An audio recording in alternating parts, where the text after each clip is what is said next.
Hello, in this tutorial we're going to take a serious look at the subject of blending. It's not an easy one, is it? I do feel though that if you can grapple with this particular technique and get it under your belt, you can use it for all sorts of things. It's useful for shadows on anything, from flowers,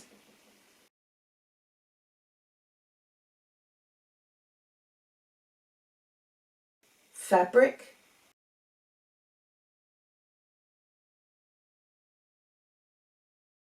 people,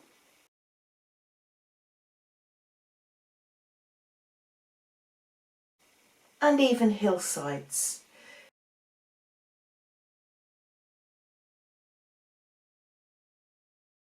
This particular technique you need to have under your belt. Let's explore and see what we can do with it.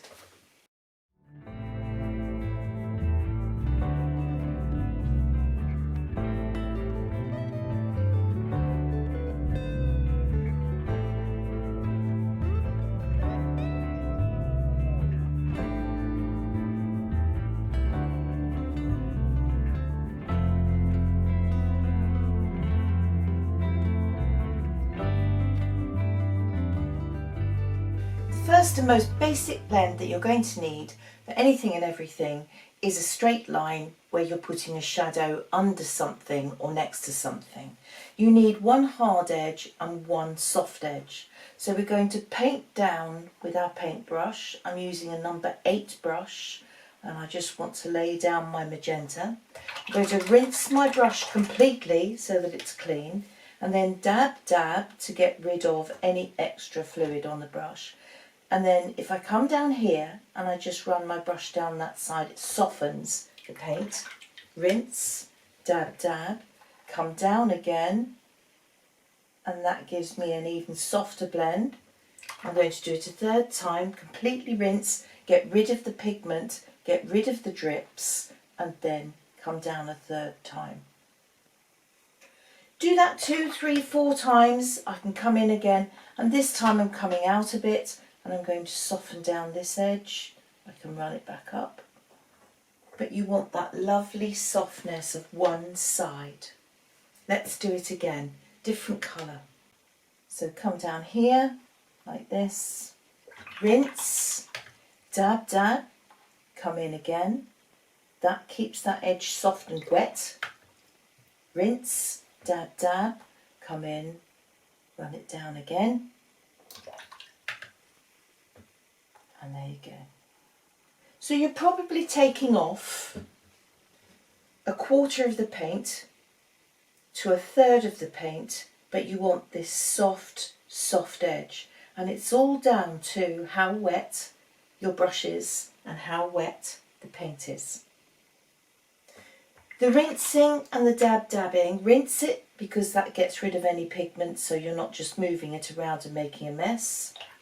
And the dab is to get rid of the water that's on the ferrule here and any extra that's in the brush. If I don't do that, I can rinse my brush, you can hear me in the water, and then if I come out of the water, I've got all of that in my brush. So much that it's even dripped on the paper. I don't want it. So it's not a case of coming out and doing all this. You don't need to do that. It's just rinsing and dab, twist and turn and dab. You've got everything off the ferrule and you've got this amount of water off that brush. Practice makes perfect. So it's a good exercise just to come in and just to have several tries, see how it goes, see what your paint does. Most important thing is don't let this edge dry. If we go into it and we try to pull it out and blend it like this, it makes the most appalling mess. Don't do that. Stroke it. You're coming in from the side that you are blending, coming in from that side, and you're stroking the paint. So we know that that is a mess. rinse, dab, dab, come in. Your brush, come into it from this side. Hello paint, my name's Brush, and I'm going to stroke you. Do it again. Always come in politely from the outside. From the white paper of the paint that you want to stroke. Now if you come in with too much water, so here's a brush full of water, and I come in like this, that water is going to run into the drying paint, and that's going to give me cauliflowers.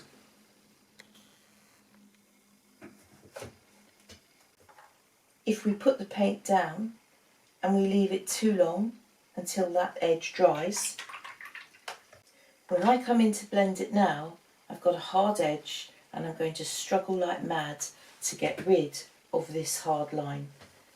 You won't move it, particularly with some of the staining paints. They don't like it and they'll stick. So you need to get in there when it's all still damp, it's all still wet, it's all still pliable and malleable.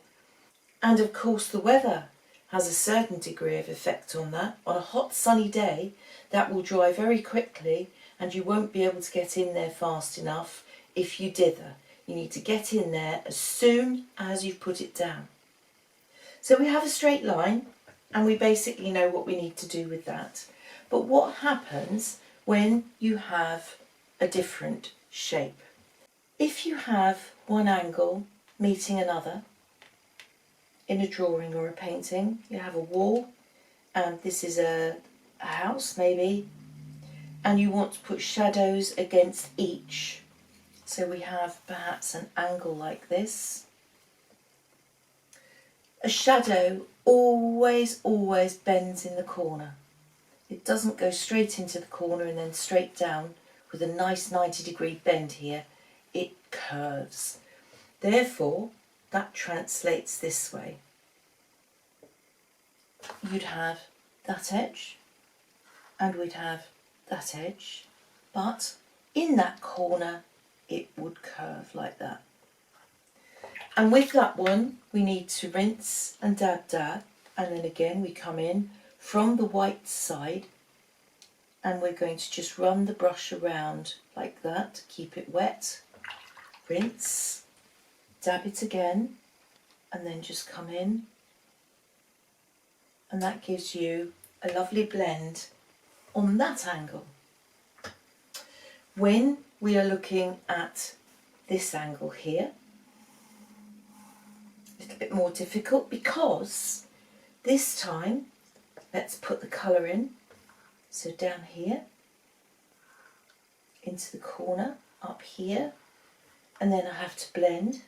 But this time when I rinse and I dab, I've got to come in from above. So that's really, as my grandmother would say, cack-handed. But that's how we have to do it to get a decent blend. Keep coming at it until you're happy. There we are. So that gives us that angle. And then of course we've got this angle here. Same applies. I put the colour in. So into there, down to here, and a curve in the corner. And this time I've got to move my chair so that I can come in comfortably this side and manipulate the paint this way. If it's easier for you, do what I do and I actually turn the work around so that I can come at it from an easier angle. I always prefer to work this way or this way rather than trying to twist my hand this way. So just turn it round and it'll work perfectly for you. When we put paint down on dry paper, we're always going to have a hard edge. So how can we blend that? We can rinse and we can dab, and then I can gently sneak around the edges like this, coming in from outside. Keep it clean, otherwise your brush is going to fill up with pigment and all you're doing is just moving it around. Rinse again, and then I'm going to come in from above like this. And gently, gently, you can smooth your edges like that. We can come in again further out and soften this up some more. But that gives you quite a nice aura. You might want to do that around a moon, for instance, to give a glow. When you're doing that, you have to be so careful with water control, because around the outer edges you can land up with this fractured, fuzzy look. How can we avoid that and make life simpler for ourselves? I personally like to wet the area first. So this is just clean water. And then I'm going to take my colour and I want to drop it into the water and just let the water move the paint itself. It softens and diffuses all of the edges, as you can see. And then I'm coming into this and I'm just going to soften it again myself. Gently, gently, gently. Slowly, slowly. And I'm using my brush as a mop at the moment because it's picking up any excess water and it's softening the edges at the same time. And when we use that technique, we don't tend to get this harder edge as we did in the first one. It keeps it soft. So effectively, we're using the water here as a carrier and as a softener. From here on in, things can get a bit tricky. What happens if we want to have a line and we want it blended both sides? Or a shape? Perhaps you're putting in the hollows under a cheekbone of a character. Perhaps you're just putting in an undulation in a flower, in a petal. We have to, in that instance, move like mad. There's the shadow. Rinse and dab. I would come down that side to keep it wet first, rinse and dab, and then come down this side to keep that damp too. Otherwise, if it dries, you have a hard edge. Then we need to come in again and soften and blend, and then down the other side. Now, interestingly enough, let me show you this and you can see what I've just done wrong. On this side here, I went in and my brush was too wet.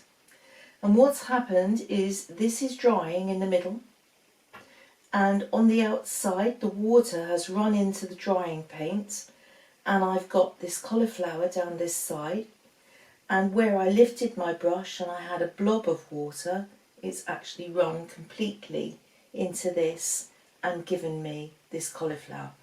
This is what happens. This is drying paint, dried, and this is water running into it and putting its fingers into the paint, and it gives you these marks. Let's try again.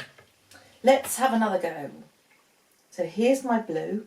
I'm going to come down here. Again, rinse and dab and quickly swipe down there. Rinse and dab and swipe down this side. And now I'm going to start technically, gently blending it. So I can go down and up if I want to, but you want to be careful, don't drag the colour. Just make sure that your brush stays clean. Not too much water, down like this. And that's much, much better.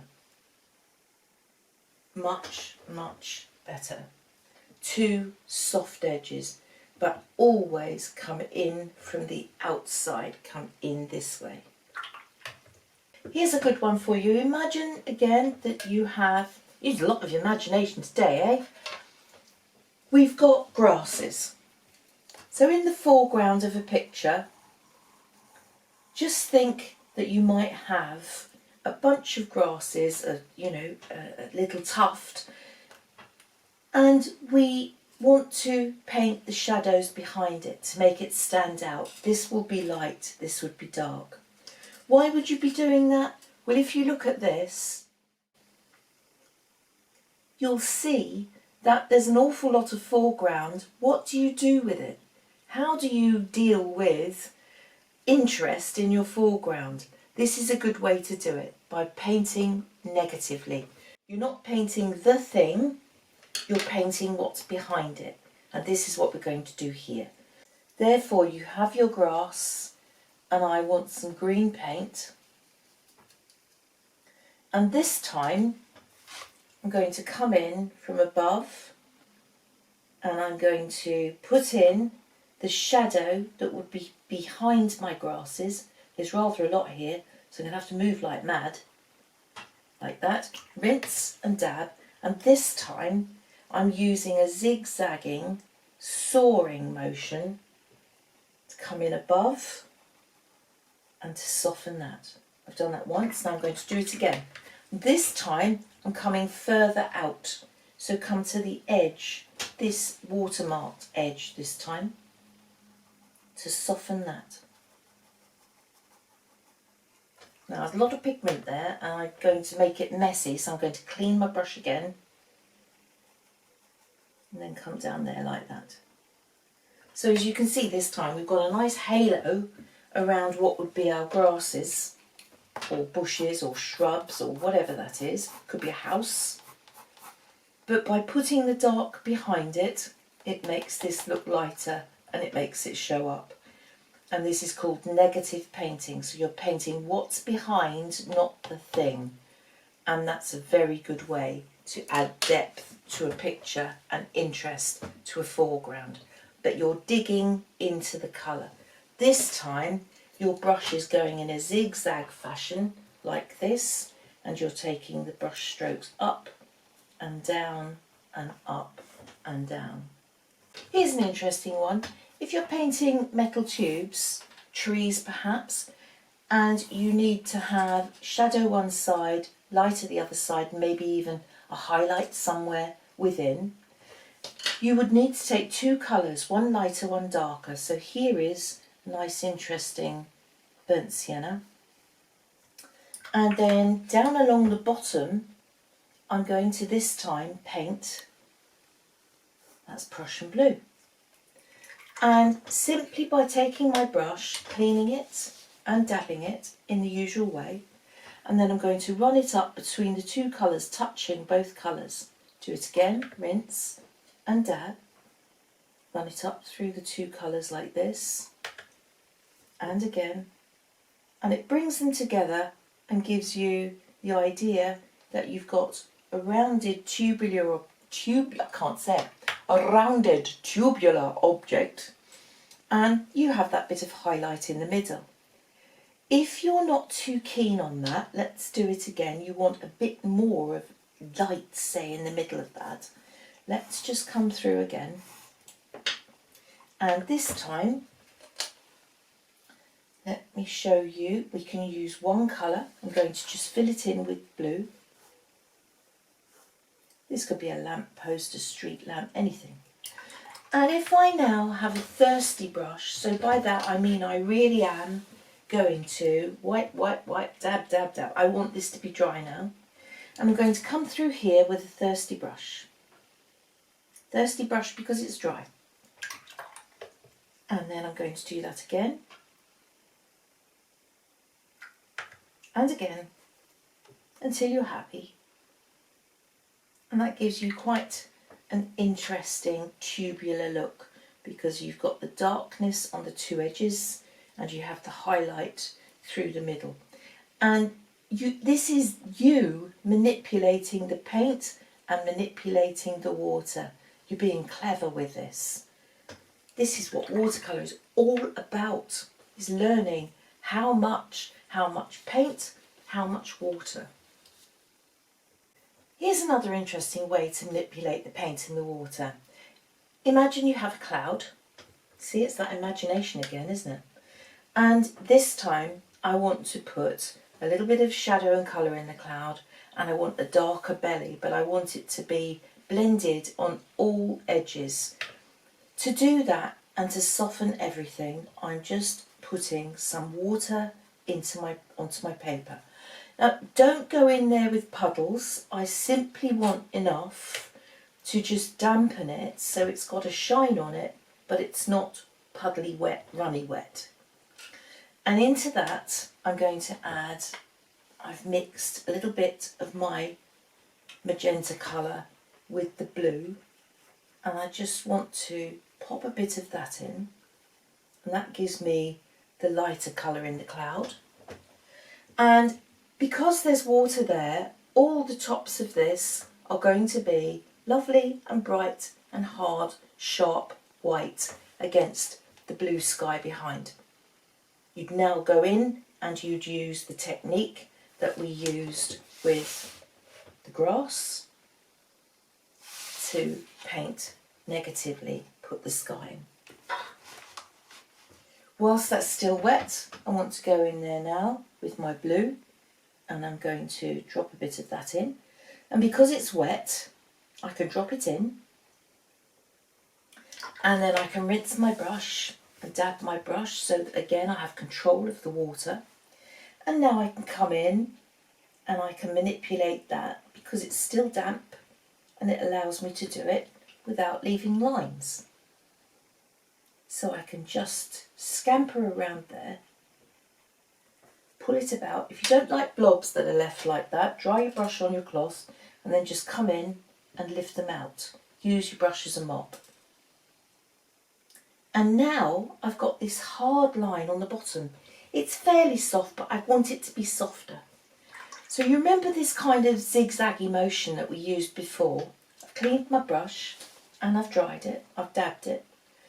And I'm going to come in now and I'm going to use that same up and down zigzaggy motion here just to soften the bottom of that cloud. Again, rinse, dab, dab, come out, make sure there's nothing really wet and puddly there. But I just want to soften that like that. Now I've got a bit of a watermark here. Rinse again, dab again, and this time move the watermark. There you go. And we've got a fairly soft cloud now, and that would look quite interesting with the blue sky behind. Bear with me here because I'm no Leonardo da Vinci. You know, in his day he was supposed to be the only person who could draw a perfect circle freehand. Perfect circle. Not me, I'm afraid, but that'll have to do today. What do we do when we want to make something look like a ball? Give it rounded edges. We're going to come in here and we're going to do it all with our brush strokes, with the way we move the brush. Let's start off with the magenta. I think that would be quite interesting.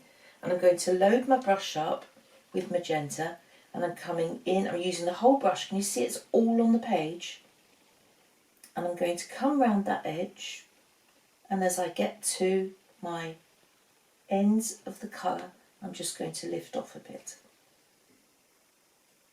Rinse quickly, dab, dab quickly, come in from the side that you know you need to come in from, and just like the V's, the corner angles we made before, we come in that way into our shape. Leave it to dry. If you want depth of colour and you want to make that look even more rounded in 3D, we need to add another darker shade. And what we're going to do now is glazing. We'll be adding a darker colour on top, but it won't be as wide. And we're going to blend that. If I take my purple this time, so I'm going down a whole tone, and I come in here, bring it round, lift as you get to the edges as well. So like that. Rinse and dab, and then come in like that and swing it back like that. I might want to do that again. Rinse and dab, come in, pull it round. And what you're doing is you're seeing both colours now through each other, and that's giving you this rounded shape. Interestingly enough, let me show you something else. If we look here, we can see where the magenta dried before I got to it. It wasn't wet enough. So I haven't got the beautiful blend here that I have up here. This is the difference. You have to get to it when it's wet. The joy of this particular technique is that we can keep on adding to this until we get the depth of colour that we want to and the roundness that we require. And I'm going to go even one tone darker again just to prove the point. But this time I don't think I could use a great big number 8 brush like this. It's too big. It will do for blending, but to actually apply the paint I'm going to take it down to a number 6. So there's the difference. And if I take my lovely Prussian blue, and this time with some control I'm going to come in and round. Again, don't make it as dark as wide as the purple. Rinse, dab, dab, come through and soften, soften, soften, and drag out the end like that. Rinse, dab, and come round again.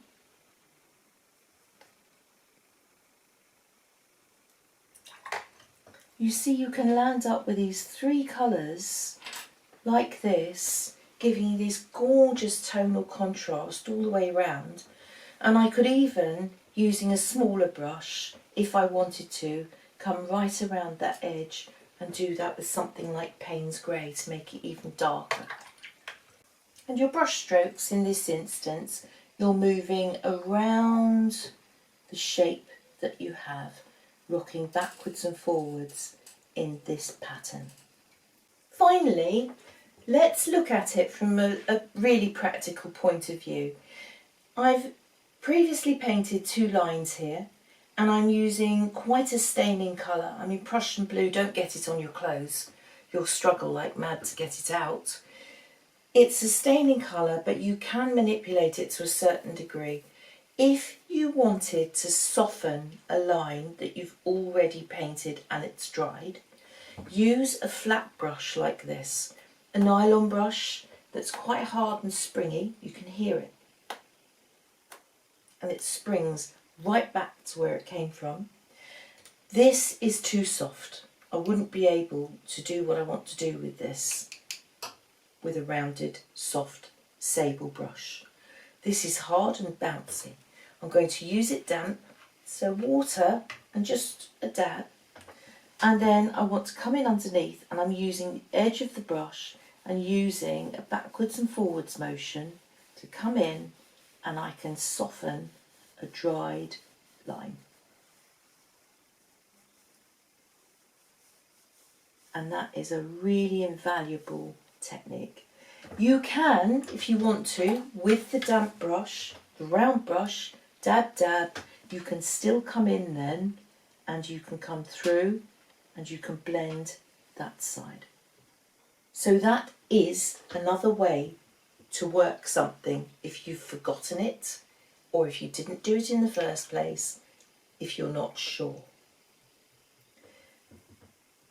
Conversely, if you've painted a line and you have wobbled and gone over the edge, you can come in with a flat brush like this and you can poke it back.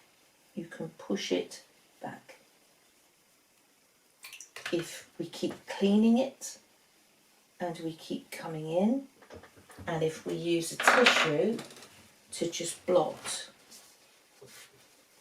you can get rid of any wobbly bits around the edge of a picture. Now, I'm not really being fair doing that with something like Prussian blue, but I'm going to turn this round, and I notice I've gone over the edge with this shape. So potentially with this damp brush I can come in here and I can cut it back. Keep it clean, keep it dabbed, and I know that if I'm careful and I don't wet the dark colour inside, I can come in there and I can get rid of the pink enough that it looks fairly neat.